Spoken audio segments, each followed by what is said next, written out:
हरि शरणम हरि शरणम। आपदाम हर्तारम दातारम सर्वसंपदाम लोकाभिरामं श्रीरामं भूयो भूयो नमाम्यहम्। नित्य निर्मोह निर्गुण निरंजन निजानंद निर्वाण निर्वाण दाता निर्भरानंद निकंपनीय सीम निर्मुक्त निरुपाधि निर्मम विधाता महामंगल मूल मोद महिमायतन मुग्ध मधु मथन मान दयमानी मदन मर्दन मदातीत माया रहित मंजुमनाथ पातो जुपानी कमल लोचन कला कोश को दंडधर कोसलाधीश कल्याण राशि यातु धान प्रचुर मत्त करि केसरी भक्त मन पुण्यारण्यवासी अनघ अद्वैत अनवद्य अव्यक्त अज अमित अविकार्यानंद सिंधो अचल अनिकेत अविरल अनाम अनारंभ अम्भोधनादयन बंधो दास तुलसी शिवराम दास खेद खिन्न आपन्न इह शोक संपन्न अतिशय सभीतम अरे प्रणत पालक राम परम करुणा धाम पाहि मामु विपत्ति दुर्विनीतम प्रणव पवन कुमार खलबन पावक ज्ञान घन जासु हृदय आगार बसहु राम सरचापुधर।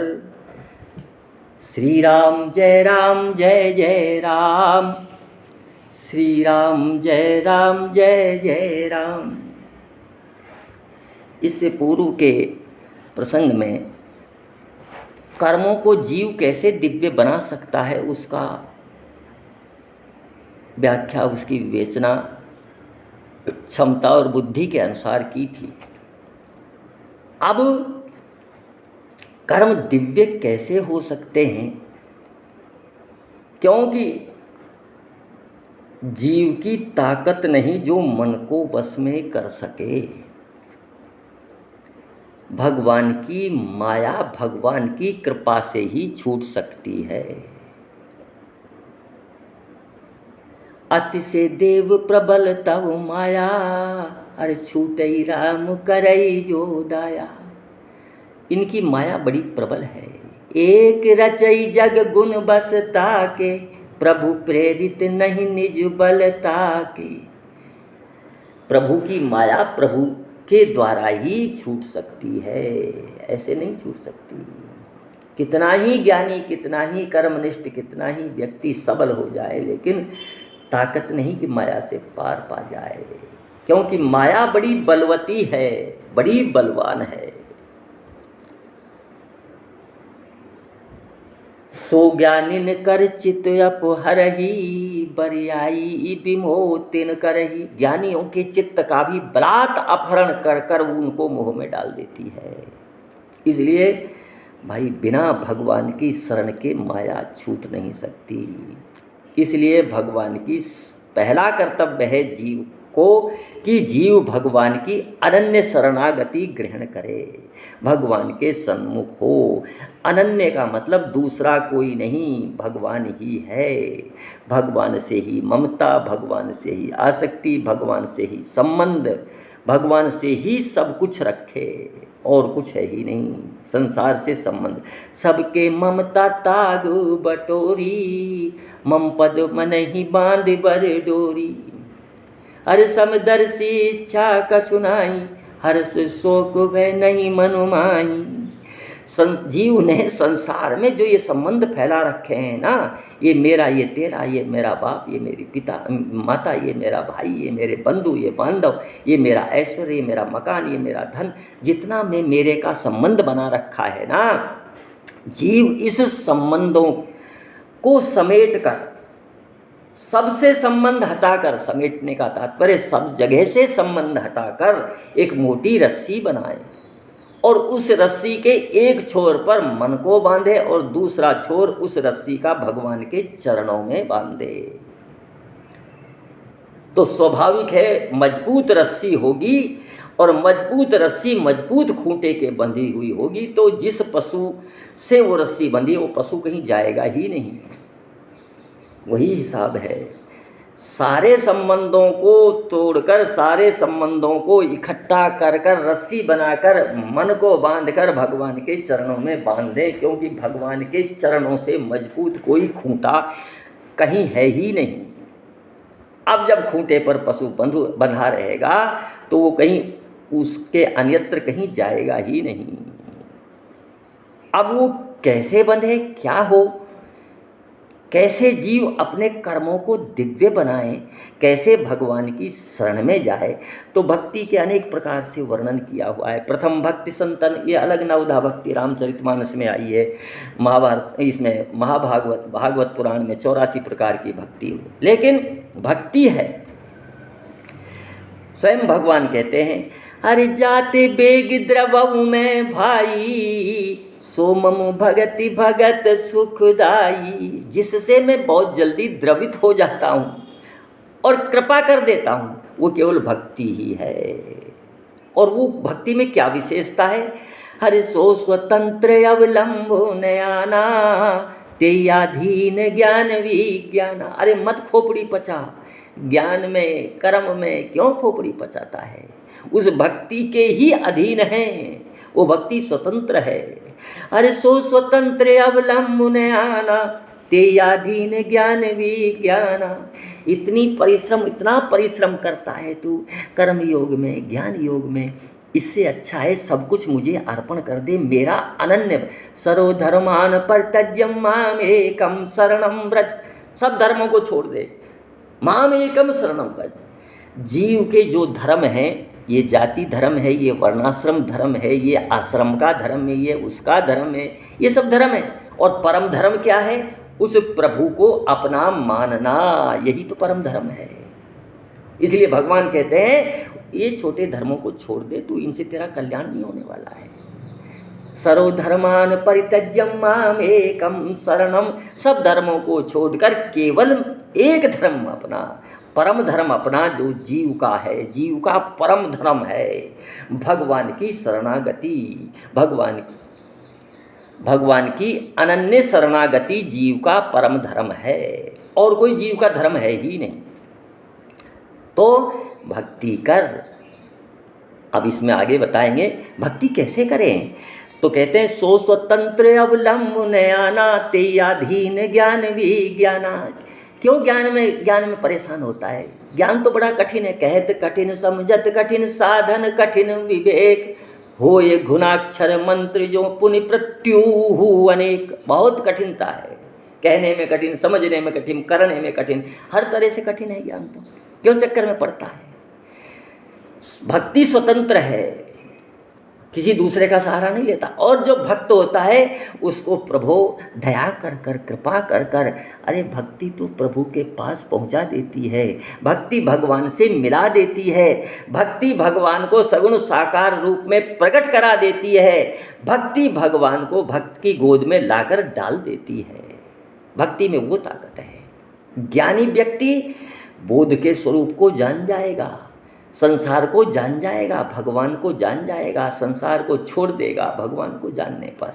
कर्मयोगी निष्काम करके करके कृतकृत्य हो जाएगा, उसको करने को बकाया कुछ रहेगा ही नहीं। लेकिन भक्ति करने वाला भक्ति योग जो बताया है, वो भगवान को साक्षात प्रकट करा लेगा और अपनी में गोदी में बैठा लेगा, जैसे चाहेगा जैसे न चाहेगा। भक्ति में वो ताकत है।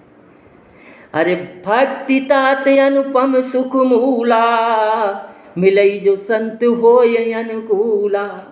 भक्ति सुखों की खजाना है, सुखों की खान है। भक्ति में वो ताकत है। गीता में 3 प्रकार के बताए हैं, कर्म योग, ज्ञान योग, भक्ति योग। कर्म योग में शांत रस है, ज्ञान योग में अखंड रस है, और भक्ति योग में अनंत रस है, जिसकी कोई सीमा ही नहीं।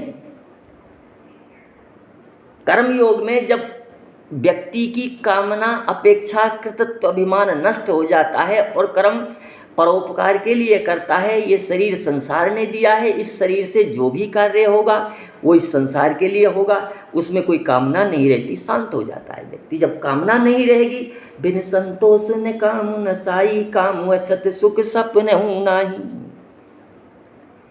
जब उसको संतोष हो जाए मुझे कुछ प्राप्त करना है। कर्म योग में यही विशेषता है। क्या विशेषता है कर्म योग में?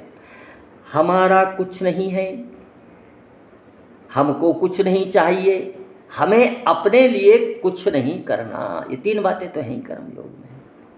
इसलिए कर्मयोगी की कामना नष्ट हो जाती है और वो शांत हो जाए, उसको शांत रस की प्राप्ति होती है। और ज्ञान योग में अखंड रस है। अखंड, खंडित नहीं होता, क्योंकि वो ज्ञानी बोध स्वरूप है, वो अपने स्वरूप का बोध कर लेता है। संसार मिथ्या है, संसार कुछ नहीं, संसार से उपरति, संसार से उपेक्षा, संसार से अलगाव हो जाता है और उस अखंड रस में मग्न रहता है। लेकिन भक्ति में अनंत रस है, अनंत आनंद ही आनंद है। आनंद है, आनंद एक भगवान का नाम भी है, भक्ति में वो है। अब आप उस आनंद को कैसे उपभोग करो वो भक्त के ऊपर रहता है। कर्म योग और ज्ञान योग लौकिक साधन है भाई। कर्म योग में जो भी आप कर्म करोगे, अपने मन को कंट्रोल में रखकर, नियंत्रित कर कर, उसमें उस फल की इच्छा से विरहित होकर, परोपकार की दृष्टि से, चूँकि इस संसार में आए हैं, ये संसार का शरीर है, इसलिए इस शरीर से जो भी कर्म हो वो संसार के लिए हो, हमारा कुछ नहीं है। यही तो भावना होती है कर्म योग में, निष्काम, कोई कामना नहीं, अपने लिए कोई कामना नहीं। तो कर्म योग और ज्ञान, ऐसा ही ज्ञान योग, इस संसार में रहकर संसार को मिथ्या समझना, तो ये लौकिक कर्म है, लौकिक साधन है। भक्ति योग एक अलौकिक साधन है। भक्त संसार में रहता भी है, कर्म भी करता है, सब कार्य करता है, लेकिन मन का संबंध भगवान से जुड़ा हुआ रहता है। गोपियाँ सारा कार्य करती थी, जितने भी भक्त आए, भक्त प्रहलाद ने भगवान के साथ संबंध जोड़कर भगवान की भक्ति भी की और राज्य भी किया, परिवार भी चलाया, शासन भी चलाया, लेकिन मन वहीं भगवान से तार जुड़ा हुआ रहता है। अलौकिक साधन है ये, लौकिक नहीं है। अलौकिक की प्राप्ति होने पर लौकिक की प्राप्ति भगवान की कृपा से स्वतः हो जाती है। कोई ज्ञानी भक्त हो जरूरी नहीं, कोई निष्काम कर्मी भगवान का ये जरूरी नहीं है, वो अलग मार्ग है। लेकिन भक्त जो होगा वो ज्ञानी भी होगा और निष्काम कर्मी भी होगा, क्योंकि भगवान के लिए ही भक्त सारा काम करता है, उसमें कामना ही नहीं रहती, कुछ चीज़ वस्तु की मांगने की इच्छा ही नहीं रहती, कोई काम नहीं। जाई न चाहिए कब कछ तुम सन सहज सनेव, जिसको कभी कुछ चाहिए ही नहीं, वही तो भक्त है। वो तो भगवान की इच्छा में मस्त रहता है, भगवान की इच्छा में मस्त रहता है, क्योंकि अलौकिक साधन है। भगवान की भक्ति करते करते जब भक्ति परिपक्व होती है, साधक जीव साधन करता है, भक्ति का साधन करता है। साधन भक्ति तो 9 प्रकार की बताई, 84 प्रकार की बताई। तो ये साधन भक्ति जो करते करते फिर भाव भक्ति में परिवर्तित होती है, भाव भक्ति फिर प्रेमा भक्ति में, प्रेमा भक्ति फिर पूर्णतः आनंद में परिवर्तित हो जाती है। भाव भक्ति और प्रेमा भक्ति दोनों सिद्धा भक्ति हैं। इसलिए ज्ञान तो भक्ति से रहित भी हो सकता है, पर भक्त ज्ञान से रहित नहीं हो सकता, क्योंकि भक्त को भक्ति करते करते जब भगवान प्राप्त हो जाते हैं, भगवान का दर्शन जब प्राप्त कर लेता है, तो फिर बचता ही क्या है, पूर्णता आ जाती है उसमें। फिर उसमें भगवान अपनी तरफ से पूर्णता प्रदान करते हैं उसको। अरे मम दर्शन फल परम अनुपा, जीव पाव निज सहज स्वरूपा, अपने सहज स्वरूप को प्राप्त हो जाता है। ज्ञानी व्यक्ति बिना भक्ति के पार पड़ने वाली है नहीं, ज्ञानी व्यक्ति की। सोहन प्रेम राम बिन ज्ञानू, करण धार जल जिम जल जानू। तो इसलिए कर्मयोग, ज्ञान योग, भक्ति ही सर्वश्रेष्ठ है।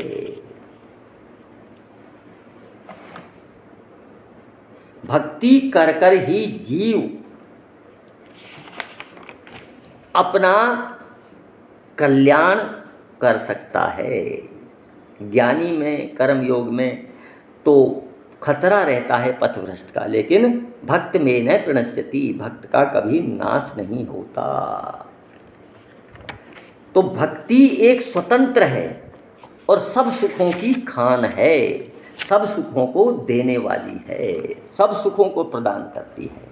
और भक्ति के वशीभूत होकर ही भगवान इस मृत्यु लोक में आते हैं। भक्त के साथ आकर नाना प्रकार के चरित्र करते हैं। कभी भगवान नाचते हैं, कभी गाते हैं, कभी भगवान बंधते हैं, कभी भगवान रोते हैं, कभी भगवान डरते हैं। ये सब भगवान भक्ति के कारण ही करते हैं। भक्ति के कारण ही भगवान भक्तों के हृदय के मालिक हो जाते हैं और भक्त भगवान के हृदय के मालिक हो जाते हैं। ज्ञानी जो है और निष्काम कर्मी जो भक्त लोग होते हैं, वो तो अपने इस संसार में लौकिक कर्म करते हैं। ज्ञानी बोध स्वरूप है, हो ये ब्रह्म में लीन, वो तो ब्रह्म में लीन हो जाता है जब अपने स्वरूप का ज्ञान कर लेता है। निरखत पे लीला मधुर प्रेमी प्रेम यधीन, लेकिन प्रेमी जो भक्त होता है, वो तो भगवान की लीला को देखता रहता है। अरे ज्ञानी ढिंग गंभीर हरि सतचित ब्रह्मानंद। अब ज्ञानी के पास तो भगवान, ये थोड़ी ज्ञानी के पास आकर खेल कूद करेंगे, उछल कूद करेंगे, मजाक करेंगे, विनोद करेंगे या कोई और कार्य, उसके साथ तो गंभीर रहते हैं। प्रेमी संग खेलत सदा चंचल प्रेमानंद, और प्रेमी के संग तो जैसा प्रेमी इच्छा करता है ऐसा खेल खेलते हैं। अरे ज्ञानी ब्रह्मानंद सो रहत सदा भरपूर, प्रेमी निरखत सुखद दुर्लभ हरि को नूर। भगवान के दुर्लभ स्वरूप को देखता है प्रेमी, और ज्ञानी ब्रह्मानंद में लीन रहता है। प्रेमी भाग्य सराय मुनि, ज्ञानी विमल विवेक, चाहे सुदुर्लभ प्रेम पद तज निज पद की टेक। भगवान अपने पद की टेक को छोड़कर भक्त जैसे नचाता है ऐसे नाचते हैं, क्योंकि अरे मैं भगतन को दास भगत मेरे मुकुट मणि, मैं भगतन को दास भगत मेरे मुकुट मणि। भक्तों को अपना मुकुटमणि बना लेता है, इसलिए भक्ति में वो ताकत है। भक्ति जीव को भगवान से मिला देती है। अब अनन्य शरणागति भक्ति कैसे हो? भक्ति का देखो अलग अलग परिभाषाएं अलग अलग ग्रंथों ने, लेकिन हमारी समझ कम है, हमारी बुद्धि इतनी तीव्र नहीं है, सब शास्त्रों का अध्ययन नहीं कर सकते, इसलिए भागवत में एक संक्षिप्त सी परिभाषा भक्ति की आती है। येन केन प्रकारेण मने कृष्ण निवेदियेत, किसी भी प्रकार से मन को भगवान कृष्ण में, भगवान राम में, भगवान में लगाओ, यही भक्ति है। एक सूत्र याद रखो, हर क्षण भगवान को किसी भी प्रकार से यत्न कर कर भगवान के चरणों में लगा दो और निर्बल बने रहो। अपनी अहमता का त्याग कर दो, संसार से ममता आसक्ति मिटा दो। भगवान से ही संबंध, भगवान से ही आशा, भगवान को ही सब कुछ सोचो मानो। एक भरोसो एक बल, उस पर ही भरोसा करो, उसका ही बल मानो, निर्बल बन जाओ। और जब निर्बल बन जाओगे तब क्या करते हैं भक्त लोग? गाते हैं ना, अरे सुनिरी मैंने निर्बल के बलराम, और दृष्टांत मिलते हैं।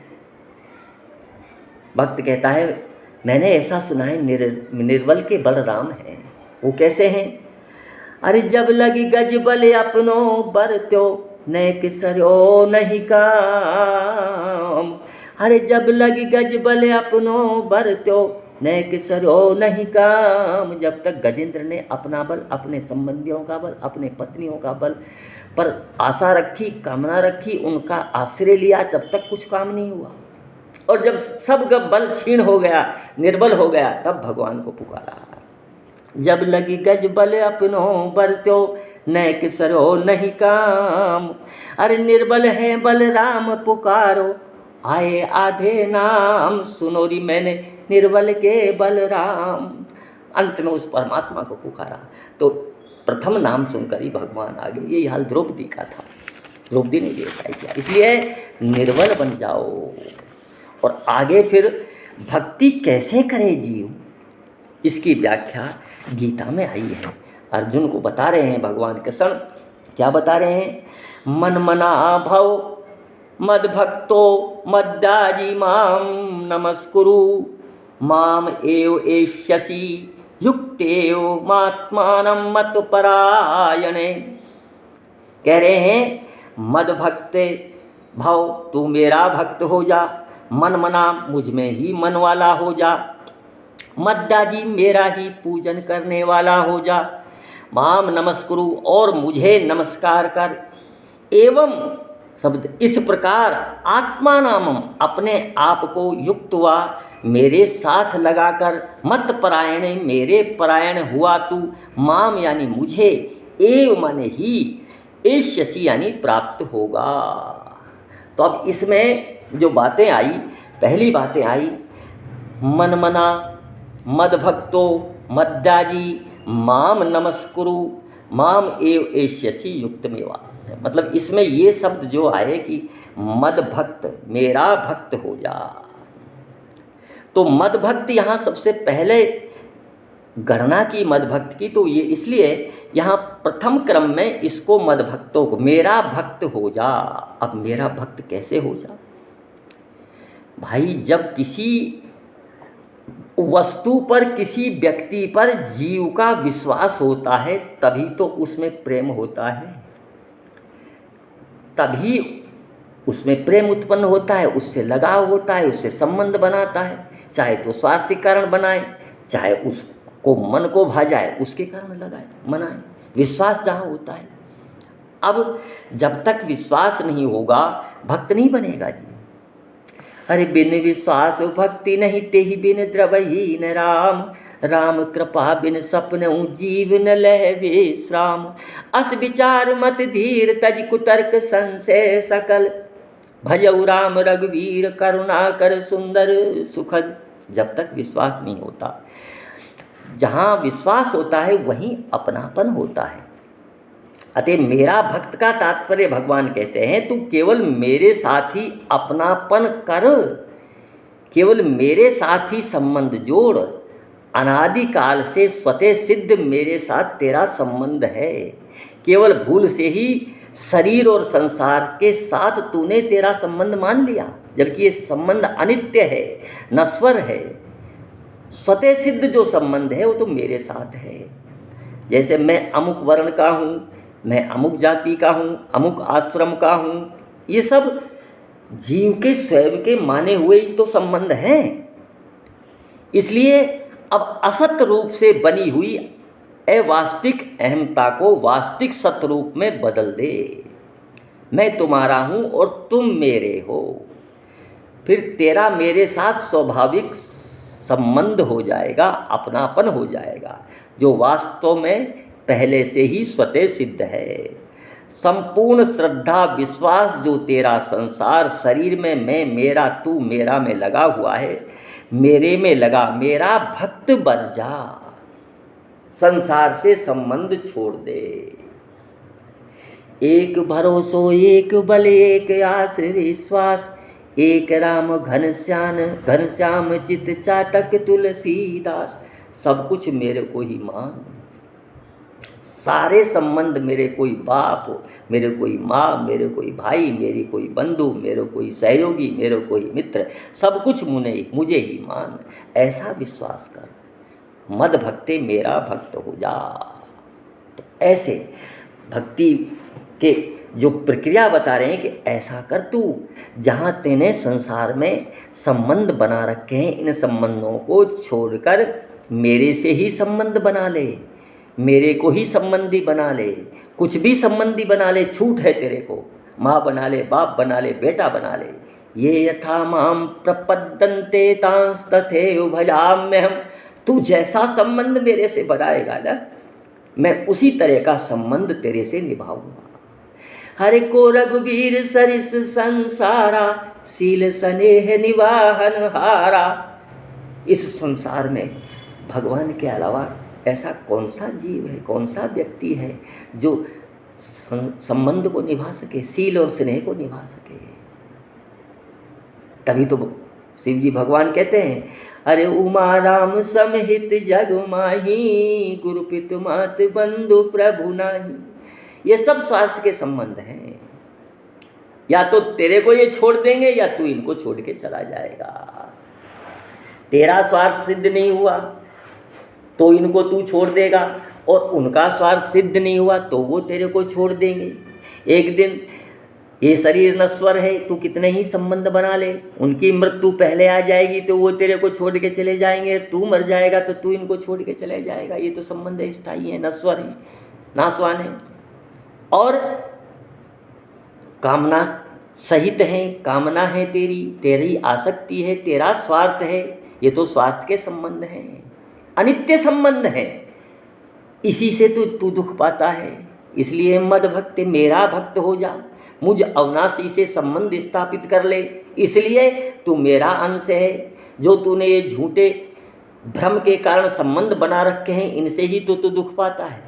इनको तू छोड़ दे और मेरे साथ संबंध बना ले तो तू दुख पाना बंद हो जाएगा।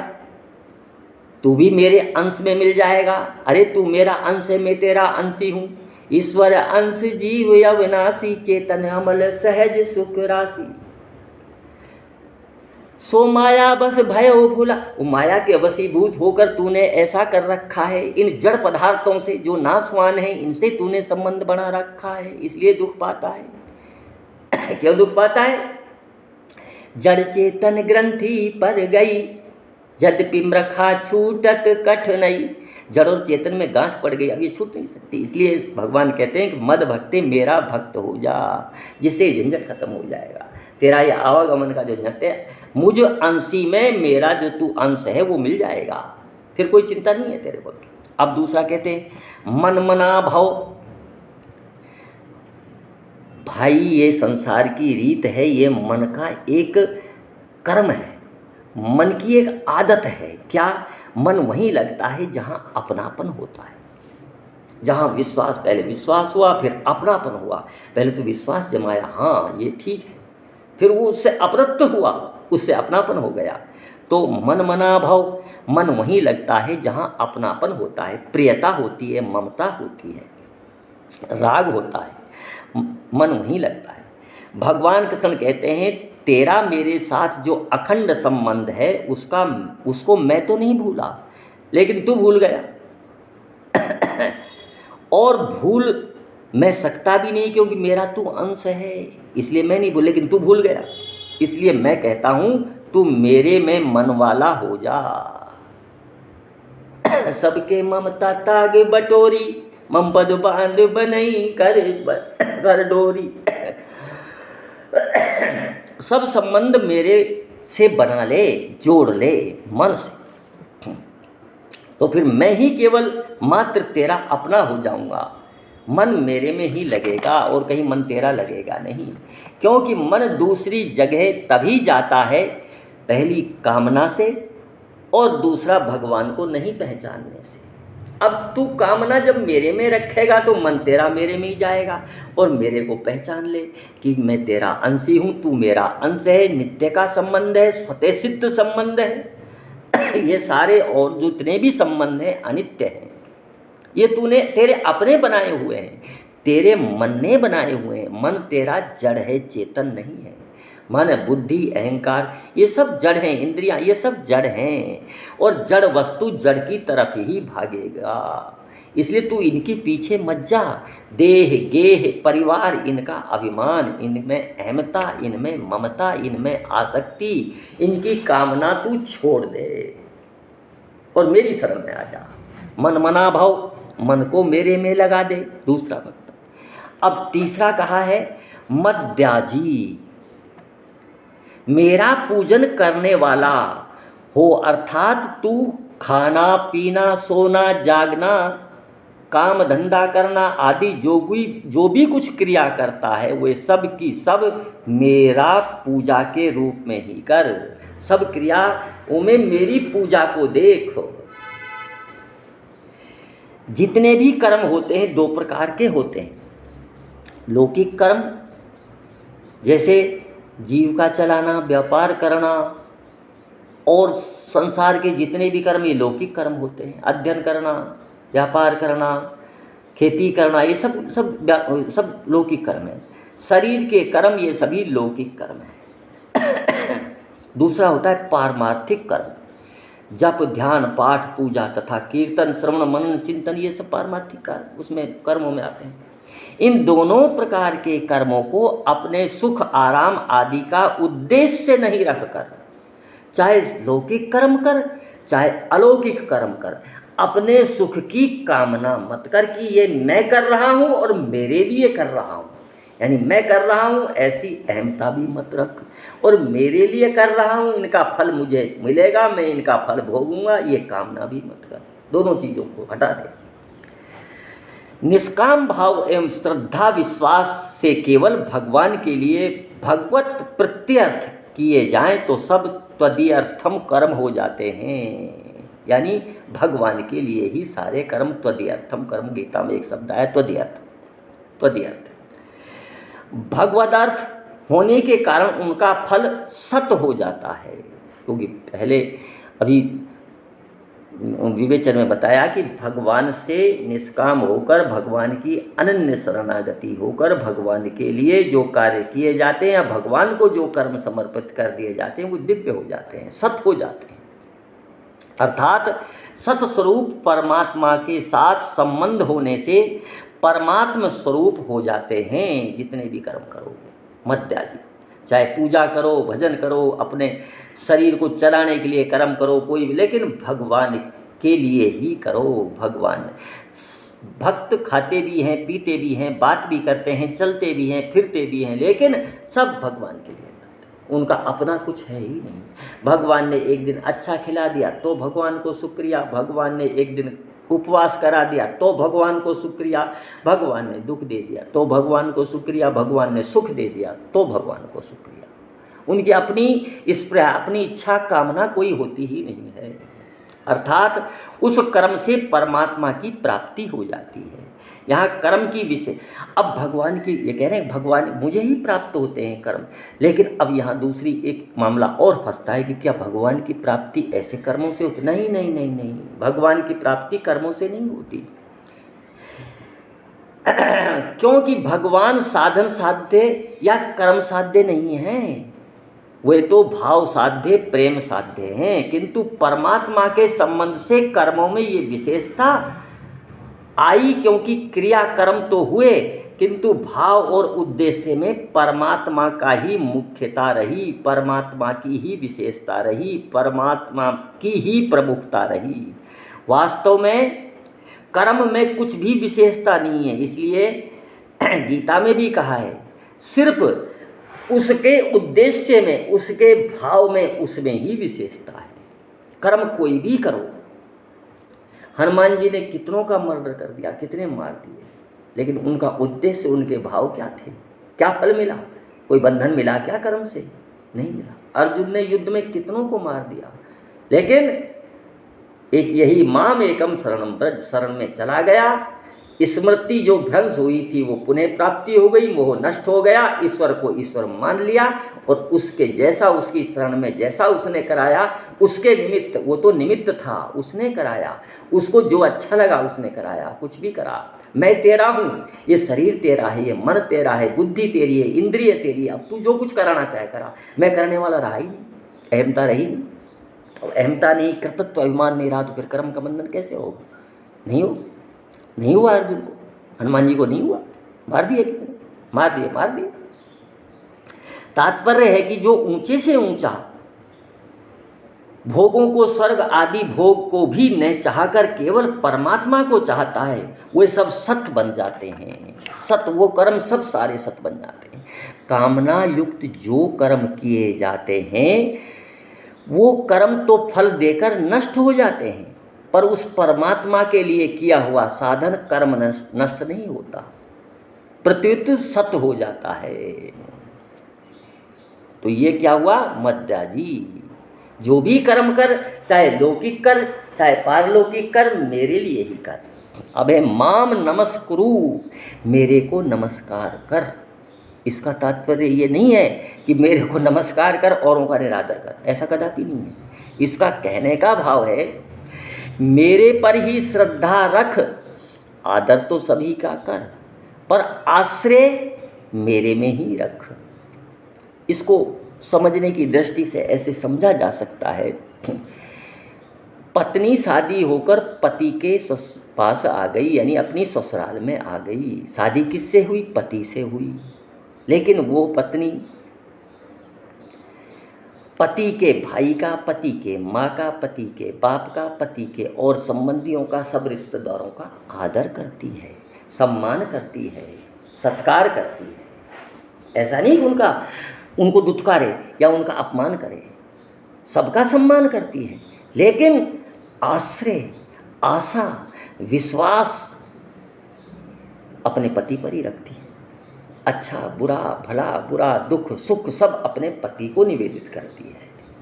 और पे आशा नहीं, आदर सबका करेगी, सम्मान सबका करेगी, सत्कार सबका करेगी, लेकिन आशा और विश्वास अपने पति का ही रखेगी। इसलिए माम नमस्कुरु, मेरे को नमस्कार कर। यहाँ तात्पर्य नमस्कार का यही है कि मेरे को नमस्कार कर, आदर तो सब कर, यानी किसी देवता का निरादर करे किसी को, लेकिन आशा, विश्वास, कामना, ममता सब मेरे से ही रख, संबंध सब मेरे से ही रख।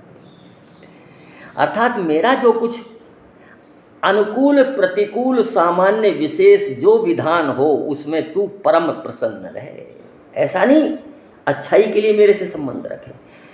जो जीव अपने दुख निवारण के लिए, अपनी कामनाओं की पूर्ति करने के लिए भगवान की शरण में जाता है, वो वस्तु स्थितः भगवान की शरणागत नहीं हुआ, वो तो अपने स्वार्थ, अपनी कामनाओं के ही शरण होता है।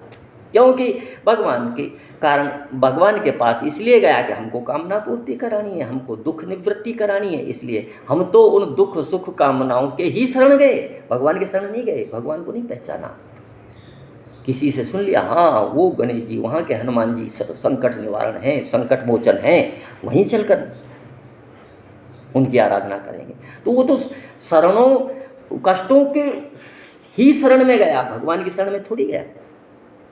इसलिए भगवान कहते हैं कि मेरा जो कुछ भी अनुकूल प्रतिकूल सामान्य विशेष जो विधान हो उसमें तू परम प्रसन्न रहे। मैं चाहे तेरे मन और मान्यता से सर्वथा विरुद्ध फैसला दूं तो भी उसमें तू प्रसन्न रहे, तेरे अनुकूल फैसला दूं तो भी प्रसन्न रहे, तेरे अनुकूल परिस्थिति भेजूं उसमें भी प्रसन्न, तेरे प्रतिकूल परिस्थिति भेजूं उसमें भी प्रसन्न। जो मनुष्य हानि और परलोक के भय से मेरे चरणों में पड़ते हैं, मेरी शरण लेते हैं, वो वास्तव में अपना सुख और सुविधा की ही शरण लेते हैं, मेरे शरण नहीं होते।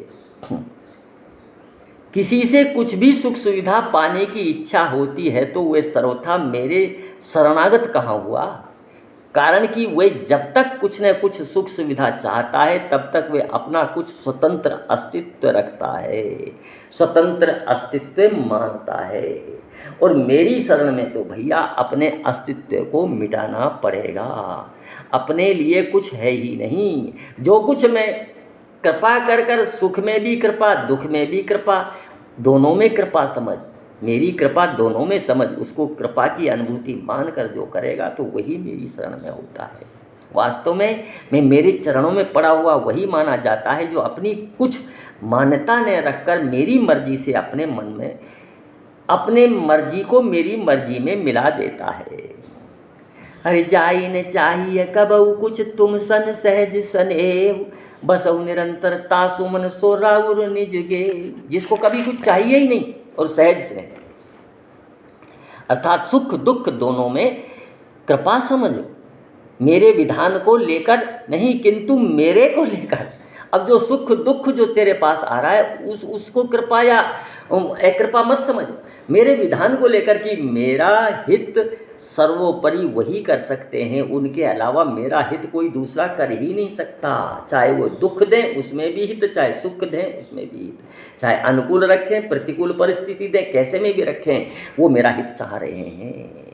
प्रतिकूल परिस्थिति में जीव के पाप नष्ट होते हैं, भगवान जीव के पापों को नष्ट करता है। अनुकूल परिस्थिति में भगवान की कृपा बरसती है, इसलिए दोनों जगह कृपा है भगवान की। ये विश्वास रखे कि जो कुछ विधान आप मेरे लिए करते हैं उसमें आपका ही हाथ है, अर्थात आपका किया हुआ रहता है, जो कि मेरे लिए परम मंगलमय है। इसलिए माम नमस्कार कुरु। अब कहते हैं माम एव एष्यसि युक्त आत्मा अनम मत परायणे। ऐसा सोचकर, ऐसा कर कर जो मेरे ही परायण होता है। परायण का मतलब संपूर्ण विश्वास, मत परायण का तात्पर्य है कि मेरी मर्जी के बिना कुछ भी कराने की किंचन मात्र भी स्फुरना नहीं हो, कामना नहीं हो, इच्छा नहीं हो, मेरे साथ सर्वथा अभिन्न होकर मेरे हाथ का खिलौना बन जाए। मैं भगवान का हूँ। इस प्रकार भक्त अपनी अहमता को बदलता है और खुद का संबंध भगवान से जोड़ता है। वे साधन निष्ठ न होकर भगवान निष्ठ होता है। साधन निष्ठ, साधन की कोई विशेषता नहीं है, भगवान निष्ठ है। भगवान का हूँ, साधन बने तो ठीक फिर भी भगवान का हूँ, साधन नहीं बने तो भी ठीक फिर भी भगवान का हूँ, भगवान का हूँ। जैसा भी हूँ, बच्चा चाहे कैसा भी हो, अच्छा हो बुरा हो, गंदा हो साफ हो, कैसा भी हो, लेकिन है तो बच्चा माँ का। माँ कभी उसको नहीं कहती कि मेरा बच्चा गंदा है, मेरा बच्चा ऐसा है, हमेशा अंगीकार करती है। इसलिए भगवान भी ऐसे भक्त को, ऐसे साधक को हर स्थिति में, हर परिस्थिति में भगवान की ही कृपा समझे। कोई इच्छा मन में है ही नहीं, जो भगवान दे दे, जैसा कर दे उसको मत परायण। उसका तात्पर्य मेरे आश्रय में रहे, मेरे परायण हो जा।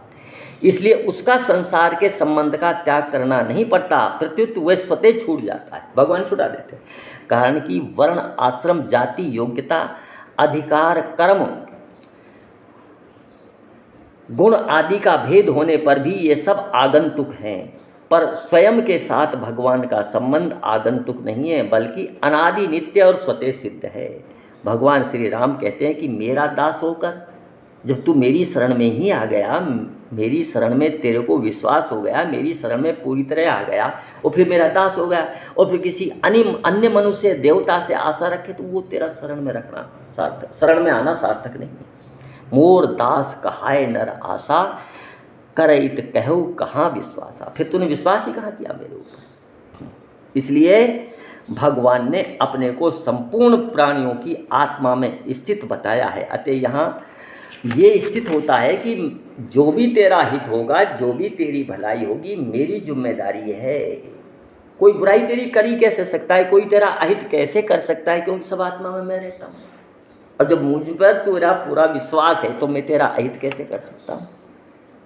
इसलिए मत परायण का तात्पर्य है कि हर स्थान पर परमात्मा है, हर समय परमात्मा है, हर में परमात्मा है और परमात्मा सबके हैं। इसलिए मत परायण, मेरे परायण हो जा।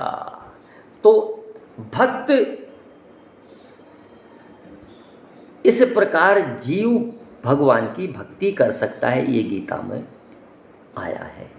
और भक्ति कर कर जीव अपने जन्म को तो दिव्य बना नहीं सकता, लेकिन जीव अपने कर्म को निश्चित रूप से दिव्य बना सकता है, क्योंकि दिव्य चिदानंद स्वरूप से जुड़ने के बाद जीव के प्रत्येक कर्म दिव्य ही होता है। इसलिए गीता में कहा है कि मेरे जन्म कर्म दिव्य हैं, लेकिन जीव अपने कर्मों को दिव्य बना सकता है। जय जय श्री सीताराम। हरे राम हरे राम, हरे राम राम।